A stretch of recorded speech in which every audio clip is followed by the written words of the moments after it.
Oi, eu sou a Dani Eu sou a Lud. e esse é o Pantufa de Unicórnio.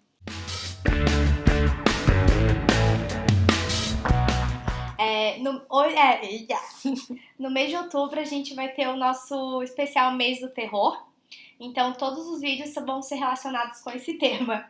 E a gente vai começar com um vídeo de interpretando o filme Us. Esse filme ele foi lançado no começo desse ano, acho que em março. Ele é obra do diretor Jordan Peele.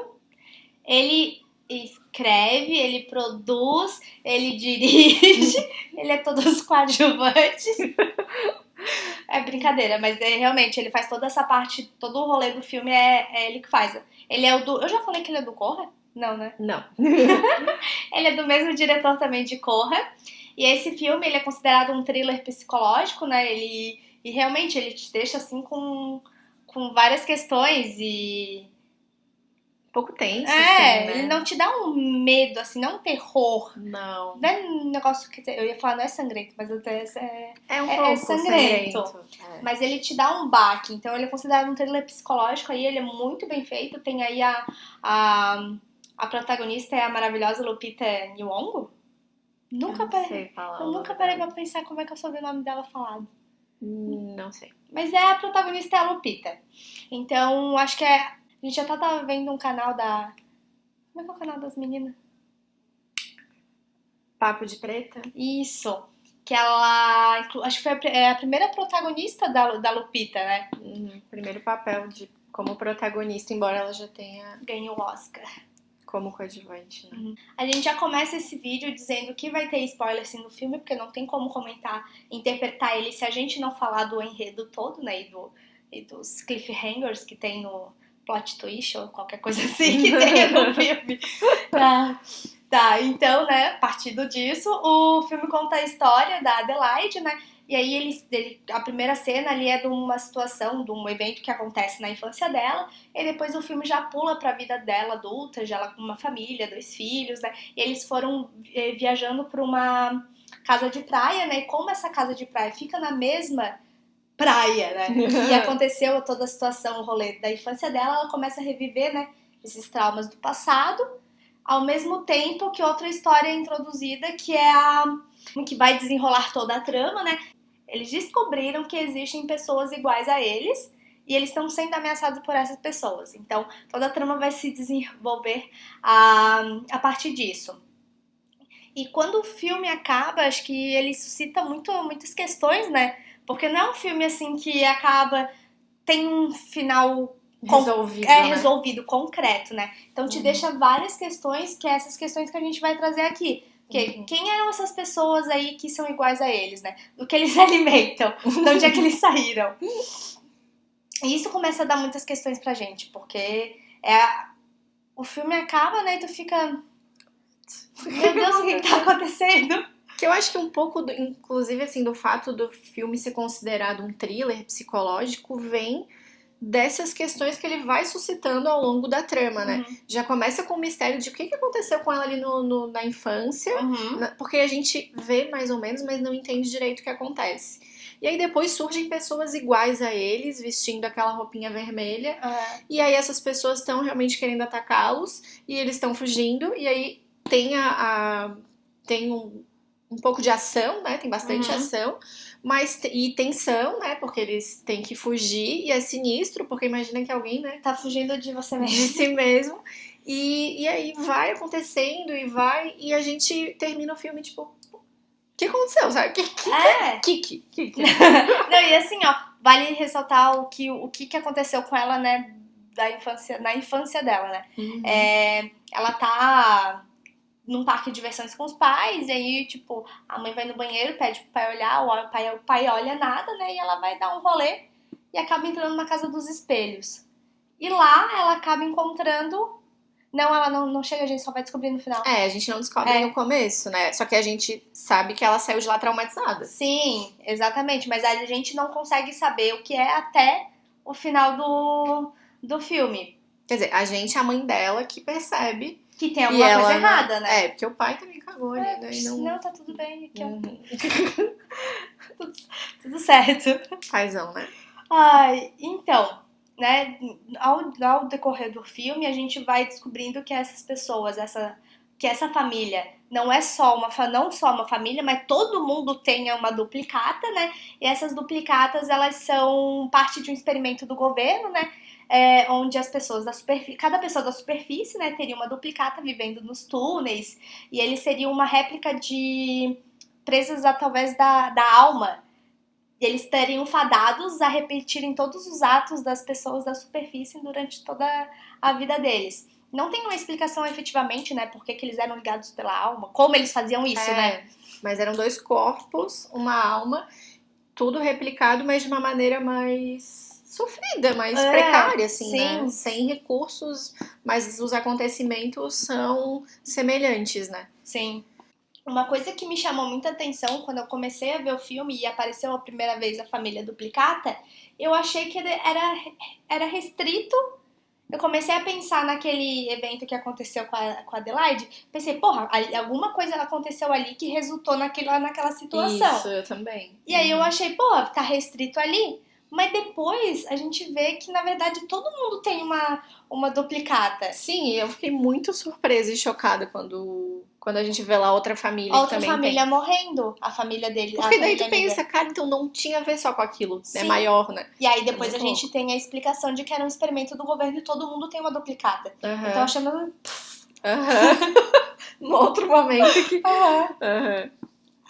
Eu acho que uma sensação que o filme me deu, pelo menos, é de que, sei lá, acho que uma sensação, né, que ele me deu foi de, nossa, aconteceu tanta coisa, e eu olho no tempo do filme, ainda falta, tipo, quase 1 hora de filme pra terminar. Eu fiquei, pô, o que ainda vai acontecer além disso? mais que vai acontecer? É um filme longo, não lembro, depois a gente vê quantas horas tem de filme, é um filme bem longo.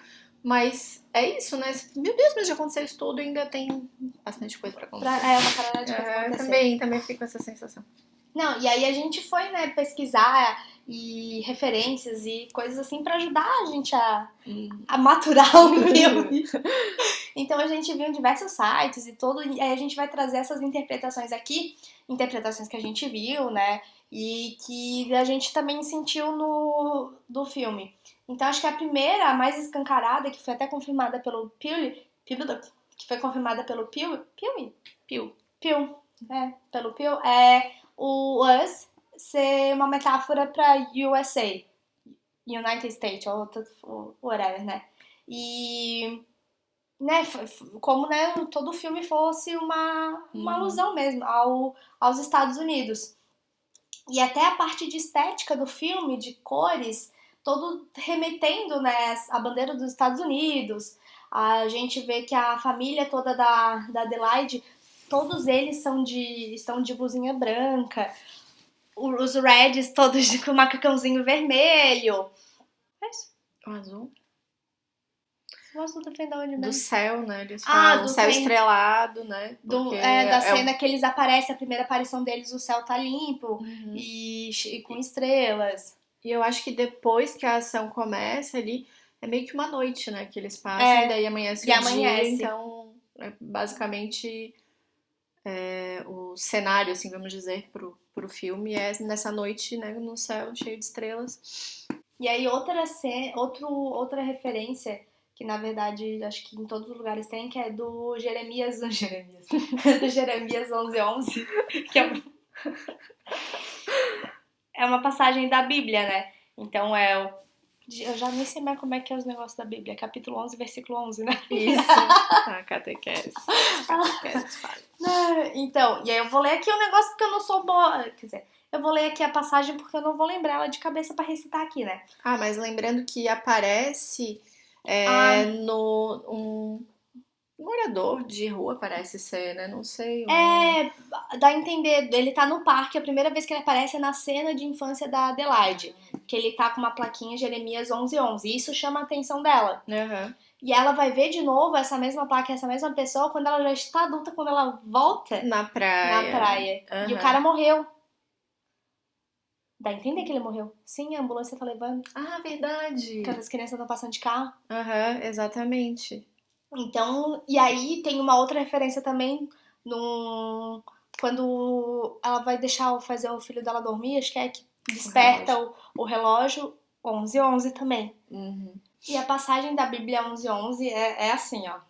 Eis que trarei mal sobre eles, de que não poderão escapar. Clamarão a mim, mas eu não os ouvirei. Então isso traz uma referência uma passagem, né? Traz referência não, é a passagem da Bíblia que traz uma referência meio que do abandono de Deus ao povo de Jerusalém, porque não estavam obedecendo as leis dele. Aí depois eles foram castigados, teve a destruição de Jerusalém, e aí dá a entender que Essa ideia de abandono divino, né? sim, que o pessoal Do subsolo. do subsolo ficaram, né? Porque assim, ó, o governo ele abandonou o experimento e deixaram eles lá fadados a repetirem todas as ações, mas sem nenhuma assistência. E aí, quando eles se revoltam, né? O ataque não veio do nada, ele é efeito de décadas de negligência.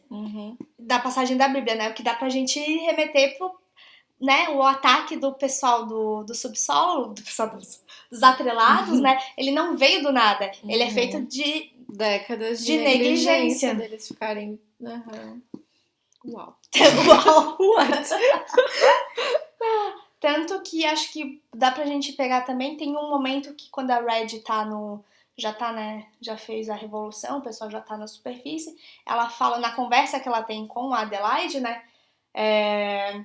ela diz que meio que era uma missão de Deus, ela levar o pessoal do subsolo pra superfície. Tudo tendo essa, né, essa parte mística da coisa toda. E aí, isso a gente pegou de um outro que é... A gente vai deixar link aqui embaixo de todas os sites, os vídeos e tudo que a gente viu e que usa como referência para essas ideias, teorias, interpretações. Sim, e uma delas é que além do representar a passagem da Bíblia, no tarô, né, o 11:11 ele significa recomeço e justiça. Justiça? Representa justiça, mudança. Justiça e mudança. Que essa duplicata, amplificação do 1, ele marca... essa amplificação do 1, ele marca um novo começo. Então tem essas várias referências. Isso coisas que a gente vê também, né? Porque essa parte não tá especificada não teve nenhuma declaração do Pillar, assim como teve de ele falando sobre o nome, né? Efetivamente. E ainda no 11:11 ali da coisa do tarô, eles dizem que é um sinal do despertar espiritual. Ah, sim, Então tem a ver com esse momento dele se levantando, né? Enfim. Outra coisa que é legal da gente observar são as escolhas de ângulos e de foco que o diretor faz, porque essa também é uma forma de contar a história pra gente, né? Além da história que a gente tá vendo acontecer, essas escolhas que são feitas de enaltecer, de mostrar pra gente algo com mais proximidade ou de certo ângulo, isso também ajuda a contar a história e a mostrar o que o diretor quer que a gente preste atenção e de que forma que ele quer que as coisas sejam vistas, né? E dentro de Us, a gente tem dois elementos que ganham muito foco, né? Foco mesmo da câmera, do diretor, dos ângulos, da luz, tudo que é focado que tem a ver com o próprio sentido da história. E esses dois elementos são os espelhos e as sombras. Em relação aos espelhos, a gente tem a cena ali inicial, que é meio que a gente não sabe no início, mas depois a gente descobre que é o que faz com que toda a trama aconteça, que é ela entrando naquele brinquedo ali do parque, né, que é cheio de espelhos. Então é uma peça-chave, né, para a história e que também fica muito bonito, né, visualmente de ver, e os espelhos eles acabam sendo um elemento que trazem suspense, né, nos momentos em que aparecem. Essa cena é toda tensa, assim, é escuro e tá cheio de reflexo ali, né, e a gente não sabe exatamente o que vai acontecer com ela. E a gente tem outras cenas em que a gente vê as coisas através de reflexos. Então, o espelho é um elemento de suspense, é um elemento que tem muito foco no filme e que ele conversa com essa ideia de que o reflexo deles, né, é algo que causa terror, de certa forma, é algo que é difícil de encarar. Então, é uma forma bastante interessante dele reforçar essa ideia, né, de que o reflexo é um elemento assustador para eles. E a gente tem também as sombras, né?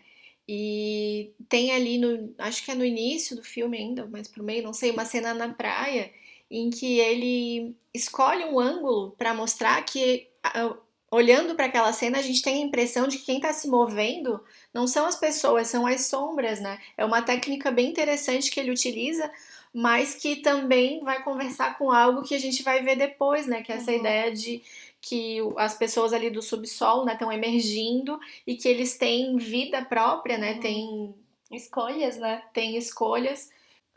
Aliás, era uma coisa que eu não tinha pensado, porque enquanto eles estavam lá embaixo, eles meio que não tinham. Não, até a Red aparecer. Que a Red deu uma. A Red, ela sabe das injustiças, porque ela conheceu o mundo lá fora também. Eles não sabem que aquilo lá é uma injustiça. Que eles não só conhecem aquela realidade. Então, ela da caverna, Então ela mostrou pra eles que eles estavam vivendo ali no mundo de injustiça. Que existiam outras possibilidades além daquilo ali, porque tudo que eles conheciam era aquela ali. Nossa. Chocada. E essa coisa de mostrar as sombras também tem a ver com uma outra interpretação que algumas pessoas dão para essa duplicidade existente ali, né, das pessoas do subsolo, das pessoas da superfície, que é uma ideia de que ambos são parte de algo único, mas as pessoas da superfície não querem ver aquele lado de si mesmas, né? Aquela faceta mais sombria delas mesmas, né? Então, que as sombras teriam a ver com isso também, sabe? Algo que é negligenciado porque eles não querem admitir que existe também aquilo, né? E que aquilo é parte de quem eles são, de certa forma, né? Então, isso também tem essa coisa sombria, né? De não querer encarar isso, né? Então, teria também essa forma de entender, né? Esse elemento que é apresentado como se fosse um outro lado delas mesmas, e aí até conversa também com aquela ideia de que ele fala que é os Estados Unidos, e a gente leu ali em uns artigos ele fazer uma interpretação no sentido de que quem está na superfície seria como se fosse o ego, né, do nacionalista, né? O ego nacionalista, tudo que eles querem mostrar que são, né, o que eles se orgulham. E aí no subsolo a gente tem um lado mais egoísta, mais violento, que refletiria também as frustrações, né? Então seriam esses dois lados de uma mesma pessoa, né? Mas que a gente quer colocar, eles querem colocar no subsolo, não querem deixar transparecer, né? Que esse aspecto da personalidade, da existência, né? Da sociedade deles existe. E aí, essa questão de como lidar, né, com esse lado sombrio, com esse outro aspecto, eu vi uma reflexão bem interessante do canal lá das meninas, do Papo de Preta, que é no sentido de que cada um ali da família lidou. Todos eles eu acho que sentiram medo e terror, né? E correm e tem esse ímpeto. Esse ímpeto, mas se sentem muito assustados, né? E ela observa que o menino, ele parece ter entendido melhor e ter lidado melhor com esse outro lado dele, né? Tanto que ele é o que mais facilmente consegue subjugar e matar o seu... A sua duplicata. A sua duplicata. O seu outro eu. Porque parece que ele não... Talvez ele tivesse uma relação melhor com esse lado primitivo dele, né? E não tivesse medo de encarar aquilo. Ele entendia aquilo como também sendo parte dele, e por entender isso ele sabia também que ele teria coisas em comum com ele, né? E aí ele usou disso pra fazer com que o menino fosse atraído lá, né? Ele percebeu também quando tinha lá é o guri que bota no carro, né? Com fogo. Que explode, né? Ele vai fazendo o menino...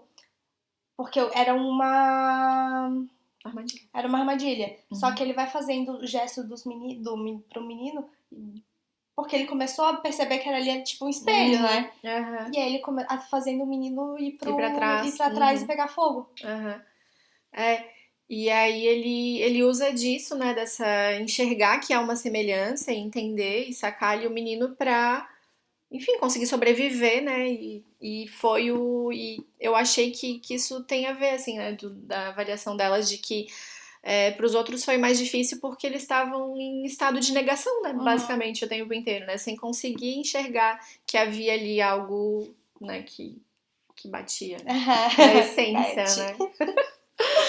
Não. Uma coisa bem interessante do filme é que assim que a família, né, a família de Reds se apresenta, né, pra família que eles foram duplicados, a gente vê que a Red é a única que se comunica verbalmente, mesmo que de forma mais restrita, né, porque dá pra ver que ela tem um problema ali da comunicação, ela é a única que se comunica com palavras. Todos os outros se comunicam com sons e gestos, né.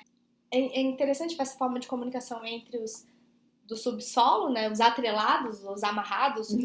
Enfim, vamos usar uma... Mas, né? E como... Acho que também isso foi uma forma... Tudo foi fazendo dela uma líder, sabe? Então ela era a única... Ela conseguia passar pra eles toda uma parte de estratégias, né? Verbalmente, que eu acho que fez com que eles seguissem ela realmente como uma líder. E...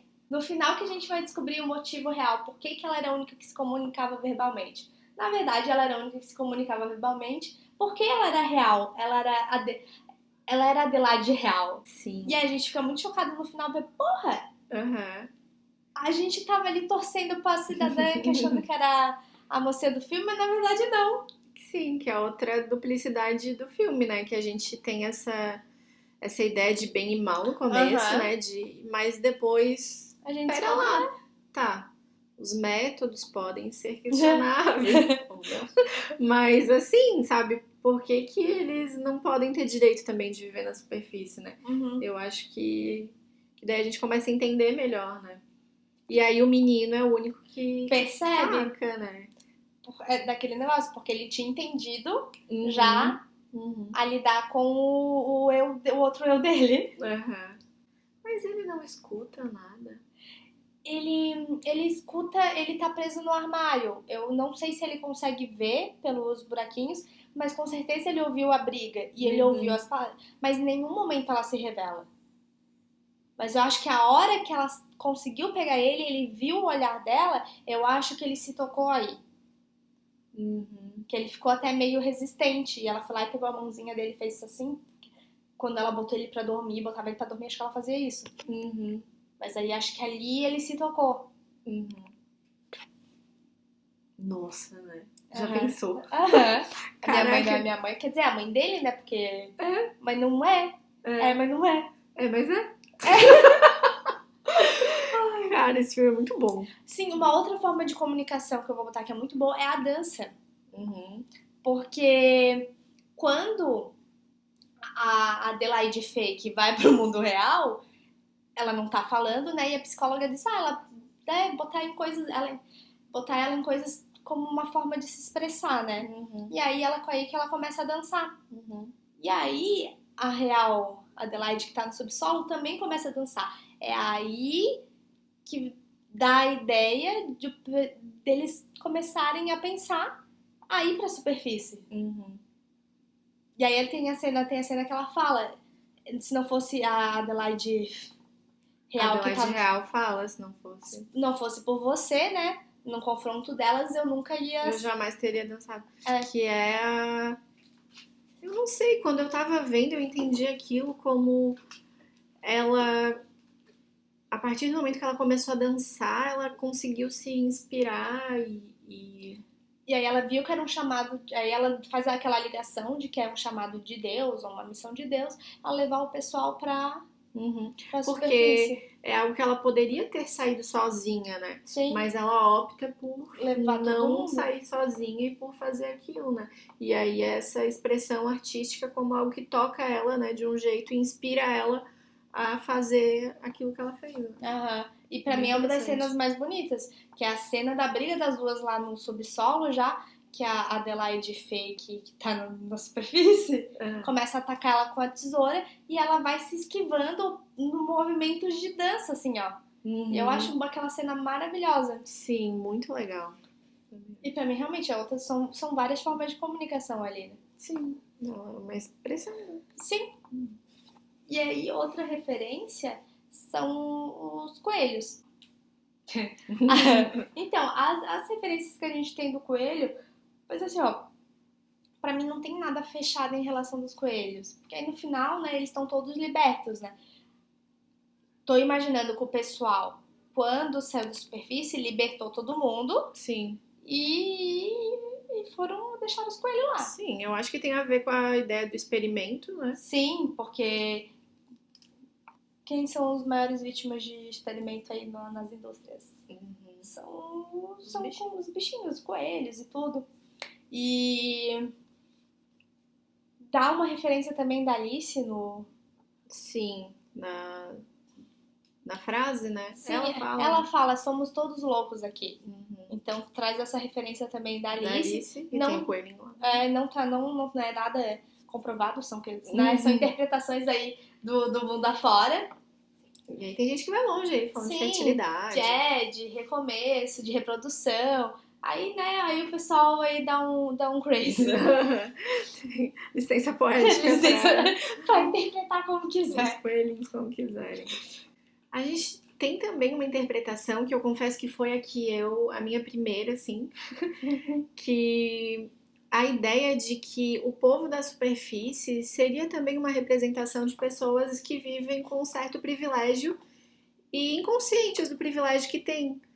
E enquanto o povo do subsolo estaria ali vivendo, né, uma vida sem recursos. Quando ela comenta lá e fala eu tive meus filhos assim, né? Eu pensei muito nisso, né? Da falta de recurso, da falta de assistência, né? Do desamparo daquelas pessoas e dessa ideia de que as pessoas que estão ali vivendo nessa condição de privilégio escolhem ou não enxergam, né? A vivência dessas outras pessoas ali embaixo. E eu acho que esse tipo de interpretação é muito interessante e tem muito, pra mim tem muito a ver com uma coisa real mesmo, sabe? Não só da sociedade dos Estados Unidos, mas eu acho que de todas as sociedades. Porque por mais que por muito tempo eles estivessem ali vivendo bem dissociados e inatingíveis, houve um momento em que, mesmo que eles quisessem ignorar a existência daquelas pessoas, a libertação deles atingiu a quem estava vivendo de boa lá em cima na superfície, né? Sim. Então eu acho que tem muito isso, sabe? Por mais que enfim, pessoas que vivem em condição de privilégio possam pensar, isso aí não é problema meu, não tem nada a ver com isso, cada um com seus problemas. A existência dessas pessoas, em algum momento, a violência ou qualquer coisa vai chegar, sabe? Vai atingir.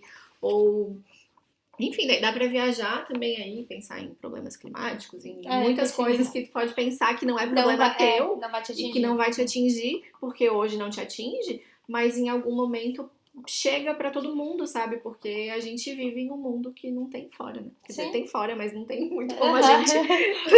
Hoje, né? Não tem muito como a gente fugir das coisas, né? Então, eu acho essa leitura bastante interessante, assim, eu gosto muito e foi a primeira coisa que me ocorreu, sabe? De pensar nessa ideia de viver cercado de privilégios sem nem entender, nem refletir, né? Sobre esses privilégios que as pessoas têm. Tem outro simbolismo que já tá na capa do filme, né? Que a Red tá sempre com a tesourinha dourada. E a tesoura, ela representa várias coisas, né? Além que são são lados iguais, né? Mas opostos, que dá pra fazer referência, né? Com as duplicatas. E alguma coisa assim, mais literal mesmo, do tipo... Ela como uma arma, né? Porque, né, o pessoal utilizava a tesoura pra passar o fio em todo mundo. E aí, né, dá pra fazer essa representação, né? Porque eles estão cortando ali a ligação deles, né? Com a superfície. E querendo ou não, eles estão ali pra ocupar o espaço deles, né? E aí a gente pode ir lá e mais fundo, né? Como se for um corte metafórico. Porque as pessoas da superfície nasceram pra ser da superfície. E aí eles estão cortando ali aquele, vou dizer, direito hereditário. Uhum. Direito hereditário, né? De ser eles, os filhos deles, todos eles são de superfície, eles estão ali cortando fisicamente e metaforicamente o pessoal da superfície com a tesoura, né? Sim. E aí pode viajar, o pessoal fala da tesoura dourada, que representa o estado da Califórnia, o whatever lá, mas, né? Vai longe. Vai longe também. Então, mas acho que a tesoura também tem essa representação dentro do filme. E aí, acho que a gente vai para uma referência, que é o do... a referência do porquê que... Porque assim, ó, eles começaram a formar uma corrente humana. Quando eles subiram, né, a partir do momento que eles matavam a sua duplicata, eles iam lá dando a mãozinha pra todo mundo, e a intenção é que... um grande cordão de pessoas ali de Reds. E a referência disso é do Hand Across America, que o Peele também confirmou, porque foi algo que ele viu, né? Essa é uma campanha de 86 para juntar dinheiro para África. Eu não lembro, não lembro se é um país específico. Ou se é África continente. Tem que pesquisar isso, né, aí. Mas assim, foi uma campanha de 1986, que o Peele viu, ele falou que ele viu, lembra de ver as matérias, e ele ficou muito impressionado com aquele monte de gente dando a mãe, porque foi uma campanha que é Hand Across America. As pessoas doavam entre 10 a 30 dólares e ganhavam uma camiseta, e aí eles, né, foram lá se dando a mão durante isso nos Estados Unidos inteiro. A campanha foi um fracasso, porque o que eles gastaram com divulgação e com as coisas. Não balançou, né? Não arrecadou muito dinheiro dele. Então a intenção deles do Peele era trazer essa referência, inclusive porque tem um momento quando a Red... Quando a Adelaide é trocada pela Red e acorda na cama pela primeira vez no subsolo, a camiseta que ela vê em um dos armários é da campanha do Hand Across America. E tô aqui eu viajando, né? Que, tipo, isso pode ter despertado nela também a forma de fazer todo esse... Sim, a ideia foi ali. Todo mundo dando a mãozinha e se unindo, né? E pra quem não lembra do Across the America, o Hand Across America com certeza vai lembrar da música tema dessa campanha. We Are The World. A gente vai botar ela, inclusive. Então, se não lembra do Across, porque eu não lembrava da camisetinha, mas eu lembro do clipe. Quer dizer, eu lembro não, porque eu não era nascida. Mas eu lembro da repercussão posterior, depois que eu já era nascida. Mas essa música foi feita para isso? Foi feita para isso. Pra juntar dinheiro. E a gente lembra da Sol cantando a música. Sim, é essa música. E a Noah, essa mesmo. Vai ter as duas versões. Melhor. A gente tem também uma leitura de que talvez o que queira ser mostrado ali é que o maior inimigo da América talvez seja a própria América, né? Meio que como uma ideia de que também talvez o maior inimigo de cada um às vezes é ele próprio, né? E quando eu não tinha pensado nisso sozinha, né? Eu tenho um artigo que a gente vai linkar aqui embaixo, mas eu fiquei pensando muito sobre repressão de instintos, sobre reprimir características, reprimir coisas e como isso pode se voltar contra a gente, ser nocivo e fazer a gente sofrer ou mesmo, sei lá, acabar com a gente, sabe? Quando a gente não se encara, né? Não é capaz de se olhar, não é capaz de, sei lá, assumir quem a gente é. Então eu fiquei depois pensando sobre isso também, sabe? Sobre esse aspecto de ter coragem de se olhar, de se encarar, de se assumir, né? E dessas coisas que às vezes a gente quer reprimir ou não quer que venham até a superfície, que às vezes reprimir isso muito pode explodir na nossa cara e dar ruim, né? Eu achei que é uma interpretação bem interessante também para se dar para essa ideia da duplicidade ali, do subterrâneo e do que a gente, né, traz para a superfície. Então, essas foram algumas ideias, algumas interpretações e reflexões que a gente encontrou e que a gente achou muito interessante aí sobre Us. Isso, para começar a nossa temporada de de Terror. vídeos de terror. É, Com um negócio mais psicológico. Sim.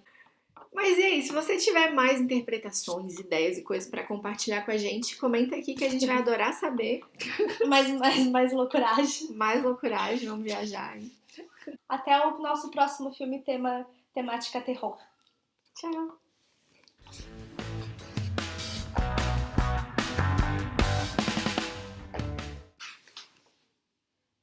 Agora eu fiquei com a música na cabeça.